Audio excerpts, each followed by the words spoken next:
cruel process that brought Africa and America into collision has enriched our language with everyday turns of phrase like nitty-gritty. And you can hear the African past in Martha's English when she uses words like voodoo, banana, banjo, or the African word meaning to carry, tote. I just love to tote it on my head, and I learned that from toting wood on my head. Well, I think that's all my job, anyway, by cleaning and toting things on the head like that. A man will tote them on the shoulder, but a woman tote them on the head. So that's the difference. The house servants who mixed with their white masters spoke something closer to standard English, but they and their children still retained the basic traits of plantation Creole. If a slave mother wants her child to move upward, she'll want him to use something like the master's English to stay away from the African version of English. Him de go tended to be replaced by him be go. And it seemed to have happened sometime after about 1830 that the ing ending became obligatory. So instead of I be catch, it became I be catchin'. Or instead of him be go, it became him be goin'. And that is the situation that we have today in Black English. It's a couple of fairly minor syntactic changes from the original Creole. Mary Shepard was the Smith family cook at Middleton for 30 years. Despite a lifetime's contact with whites, she still uses the typical pronunciation and syntax of Black English. I used to cook on a wood stove up there then. They used to make fire with wood in the chimneys.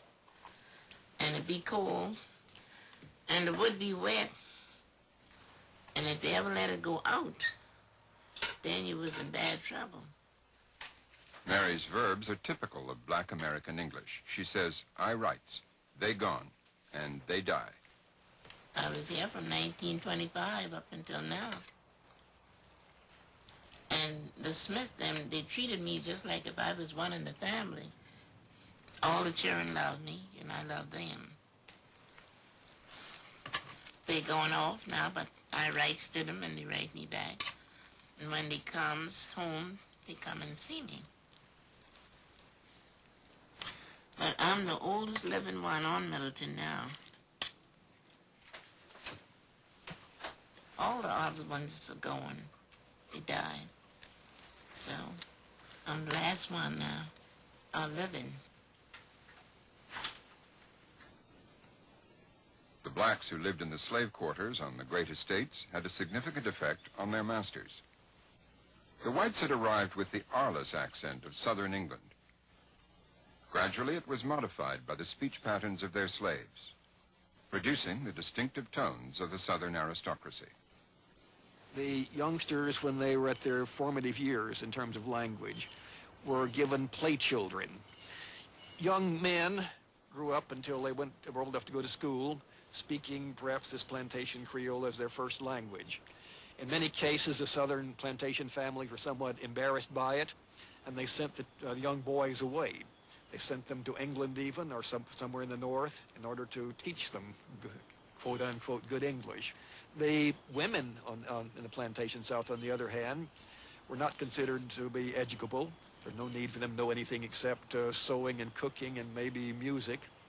And they very often kept something very much closer to this plantation Creole. The Southern Belle was very elegant. Inside, she had servants to do everything for her. And each weekend, they'd have a ball. When she'd go to the ball, she'd get out her finest clothing, and she'd try to make a grand entrance. She'd want to beat the rest of the ladies out. She'd try to be the prettiest one there. Charles Dickens said that the women of the aristocratic families in the South spoke exactly like the blacks. Now, Dickens liked to exaggerate a little bit. He liked to exaggerate especially to make fun of Americans. But there's some truth to it. They're accurate observations by people like Dickens. Charleston in the 1930s had changed little since the days of the Civil War. The city was alive with black streetlight. It was famous for the way in which its street sellers could improvise rhyming advertisements for their wares for hours at a stretch. One went like this. Would you call good old soul? Hoggy in the summertime, white me in the spring, head up on a string. Don't be late, waiting at the gate. Don't be mad as you shine. But the blacks were on the move at last. They were now beginning to carry the verbal traditions of the South to the cities of the North in music, song, and dance.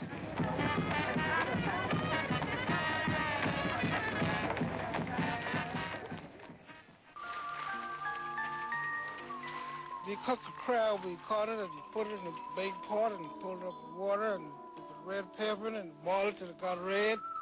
They sell beer, they drink beer. Sometimes they play with cards in the yard. Out the meat. Hey, man, the meat ready to cook. Eat. Come on, eat. When it got red, we take it out of the water, let it cool off, and we took the back off it and we pick it. Sometimes we pick it and we eat it. Your stomach gets full. It tastes good if you like it, you know what I mean?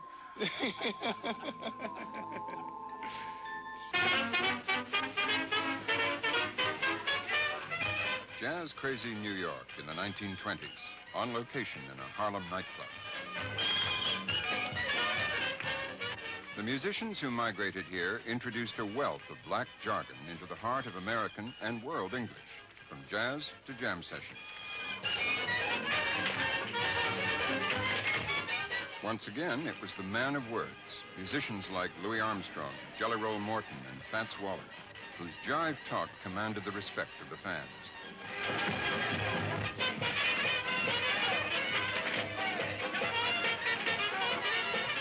Harlem dweller Albert Murray, a jazz historian from the South, remembers the beginnings of jive talk. Jive talk really was a talk of the world of entertainment and people who frequented the world of entertainment and people who imitated entertainers. So it was called hip talk or hip, the language of hipsters or hipsters, whichever word was popular at the time.